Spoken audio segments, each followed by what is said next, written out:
మామూలుగా సినిమా దర్శకులు ఎవరెవరికి భయపడతారంటే జర్నలిస్టులకి, రివ్యూలు రాసేటోళ్ళకి భయపడతారు. ఎందుకంటే వీడు ఒక తప్పుడు రివ్యూ రాస్తే నా సినిమా ఫ్లాప్ అవుతుందేమో, నా సినిమా ఆడదేమో అనే ఒక భయం ఉంటుంది. కాబట్టి యూట్యూబ్లో యూట్యూబ్లో రివ్యూలు చేసుకునేటోళ్ళకి కూడా పెద్ద పెద్ద ప్రొడ్యూసర్లు భయపడతారు, పెద్ద పెద్ద యాక్టర్స్ భయపడతారు. ఇంకో విషయానికి కూడా భయపడతారు. ఏంటి? ఒక 3 గంటల సినిమాలో 3 నిమిషాల సీన్ బయటకు వచ్చిందంటే, ఒక చిన్న పోస్టర్ బయటకు వస్తే భయపడిపోతారు. ఎందుకంటే ఆ పోస్టర్ వల్ల నా సినిమా మొత్తం లీక్ అవుతుందేమో, స్టోరీ మొత్తం లీక్ అవుతుందేమో అని భయపడతారు. కానీ ఎవ్వనికి దేనికి అస్సలే భయపడనోడు ఒక్కడున్నాడు. వాడే Sandeep Reddy Vanga. Arjun Reddy director, Animal director. నన్ను తెలుగులో సినిమాలు తీయకుండా ఆపేస్తే నేను బాలీవుడ్కి పోతా, బాలీవుడ్లో సినిమాలు తీయకుండా ఆపేస్తే నేను హాలీవుడ్కి వెళ్ళిపోతా అని చెప్పగలిగే గట్స్ ఉన్న ఒకే ఒక్క డైరెక్టర్ సందీప్ రెడ్డి వంగ. బాలీవుడ్లో అర్జున్ రెడ్డి సినిమా రిలీజ్ అయిన తర్వాత, హిందీలో అర్జున్ రెడ్డి తీసిరు కదా, అది రిలీజ్ అయిన తర్వాత కబీర్ సింగ్ హిందీలో అది రిలీజ్ అయినప్పుడు రివ్యూ రైటర్స్ అంతా అగేన్స్ట్గా రాసి పడేసిరు. అదొక వైలెంట్ మూవీ అని చెప్పిరన్నమాట. అదే క్వశ్చన్ ఒక జర్నలిస్ట్ తనని అడిగినప్పుడు ఏం చెప్పిండంటే, they are calling Arjun Reddy a violent film, but this time I will show them how a violent film will be అని చెప్తాడు. అంటే ఏంటిదంటే, అర్జున్ రెడ్డిని వాళ్ళు వైలెంట్ ఫిల్మ్ అని అంటున్నారు, అస్సలు సిసలైన వైలెంట్ ఫిల్మ్ ఎట్లుంటుందో నేను తీసి చూపిస్తా అని చెప్పిండు. యానిమల్ సినిమా తీస్తే బాక్స్ ఆఫీస్ బద్దలైపోయి 1000 కోట్లు వచ్చినాయి.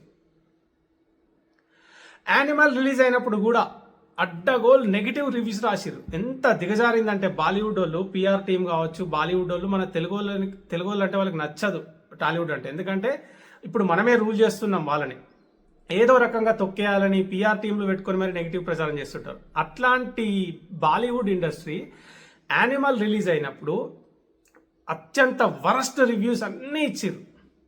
కానీ ఆ రివ్యూస్ అన్నిటినీ బద్దలు కొట్టుకొని వెళ్ళి 1000 కోట్లు వచ్చినాయి యానిమల్కి.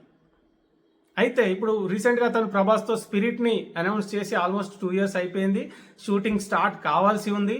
దీపికా పడుకోనేని హీరోయిన్గా తీసుకున్నారు. అయితే ఇప్పుడు లేటెస్ట్ కాంట్రవర్సీ ఏంటంటే, దీపికా పడుకోనే ఆ సినిమా నుండి తప్పుకున్నది.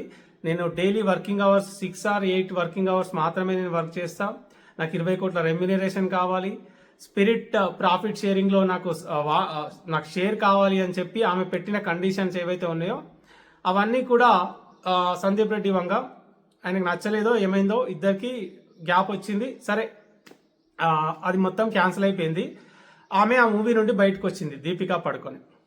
వచ్చిన తర్వాత పిఆర్ టీం పెట్టుకొని సందీప్ రెడ్డి వంగ మీద నెగిటివ్ రివ్యూస్ రాయించడం స్టార్ట్ చేసింది. అసలు తన సినిమా మీద వచ్చిన రివ్యూస్నే మనోడు పట్టించుకోడు. తన సినిమా చెత్తగా ఉంది, వరస్ట్గా ఉంది, చెత్తపుట్టలు వేయడానికి కూడా పనికిరాదని ఎంత దరిద్రమైన రివ్యూస్ రాసినా కూడా just get the hell out of here అని చెప్పి డైరెక్ట్గా రివ్యూయర్స్ ముఖం మీద చెప్పగలిగే దమ్ముని డైరెక్టర్ సందీప్ రెడ్డి వంగ. అతని మీద నెగిటివ్ పిఆర్ చేపిస్తున్నారు బాలీవుడ్ మీడియా. భయపడతాడా? మనోడు సినిమా మీద రివ్యూ రాస్తేనే భయపడాడు, మనోడి మీద నెగిటివ్గా ప్రచారం చేస్తే ఎందుకు భయపడతాడు? అందుకే అస్సలే భయపడట్లే. అయితే స్టోరీ డిస్కషన్ జరిగినప్పుడు తనకి స్టోరీ న్యారేట్ చేస్తాడు కదా, ఏ డైరెక్టర్ అయినా హీరోయిన్కి మొత్తం క్యాస్టింగ్ అందరికీ కూడా స్టోరీ న్యారేట్ చేస్తాడు. అట్లనే దీపికా పడుకునే కూడా తన స్టోరీ న్యారేషన్ చేసిండు. అయితే ఆమె ఏం చేసిందంటే, ఆ స్టోరీలోంచి కొన్ని విషయాలు బయట పెట్టింది. ఎట్లా? అందులో బోల్డ్ సీన్స్ ఎక్కువ ఉన్నాయి, అడల్ట్ కంటెంట్ ఎక్కువ ఉంది, అది నాకు నచ్చలేదు, అందుకే నేను బయటకు వస్తున్నా అని చెప్పింది అనమాట. సో మనోడు ఏమన్నాడంటే, తను కొంచెం స్టోరీని రివీల్ చేసింది అని చెప్పి ఒక ట్వీట్ వేసిండు మనోడు. నేను నీకు స్టోరీ చెప్పినా, మన ఇద్దరి మధ్యలో ఒక అగ్రిమెంట్ ఉంది, అది ఇక్కడ బయట చెప్పొద్దు, మన అగ్రిమెంట్ క్యాన్సిల్ అయినా కూడా చెప్పొద్దు అనేది ఒకటి ఉంటుంది, అది మీరు బ్రేక్ చేసిరు, స్టోరీ మీరు లీక్ చేసిరు, it's okay, that's not a problem for me. Next time ఎప్పుడైనా కానీ స్టోరీ మొత్తం రివీల్ చేయండి, కొంచెం కాదు, మొత్తం స్పిరిట్ స్టోరీ అంతా మీరు చెప్పినా కూడా నాకు ఏం కాదు, నాకేం ఫరక్ పడదు డైరెక్ట్గా చెప్పేసిండు. I'm a bloody honest director and I don't get scared of anybody అని చెప్పేసి డైరెక్ట్గా చెప్పేసిండు. ఎందుకంటే సందీప్ రెడ్డి వంగ ఆలోచించింది కరెక్టే. ఏదో 3-4 సీన్లు చెప్పినంత మాత్రాన స్పిరిట్కి పోయేది ఏముంది? ఇంకా దాన్ని ఇంకా ఎఫెక్టివ్గా రాసుకోగలుగుతాడు, ఇంకా మార్చి రాసుకోగలుగుతాడు. అయినా ఆడియన్స్ అనేటోళ్ళు దాన్ని స్క్రీన్ మీద చూడాలనుకుంటారు. ఒక 3 మినిట్స్ ఒక క్లిప్ రిలీజ్ అయినంత మాత్రాన సినిమాకి పోయేదేముంది? ఒక డైరెక్టర్ 3 గంటల సినిమాని నమ్ముకొని కదా తీస్తాడు. 3 గంటలు నమ్ముకొని తీస్తాడు సినిమాని. ఒక 3 నిమిషాలు లీక్ అయితే అతను పోయేదేముంది? ఎవడో ఒక యూట్యూబర్ గాడు ఒక నెగిటివ్ రివ్యూ రాస్తే ఆ సినిమాకి పోయేదేమున్నది? రియాలిటీ ఏంటి అనేది మనోడికి తెలుసు కాబట్టి, మనోడు బ్లడీ ఆల్ఫా మేల్ డైరెక్టర్ కాబట్టి, మనోడు చాలా గట్స్ ఉన్న డైరెక్టర్ కాబట్టి మనకు తెలుసు. 3 నిమిషాలు లీక్ అయినా 30 నిమిషాలు లీక్ అయినా నువ్వు స్టోరీ అంతా తీసుకెళ్ళి మొత్తం సీన్ బై సీన్ చెప్పినా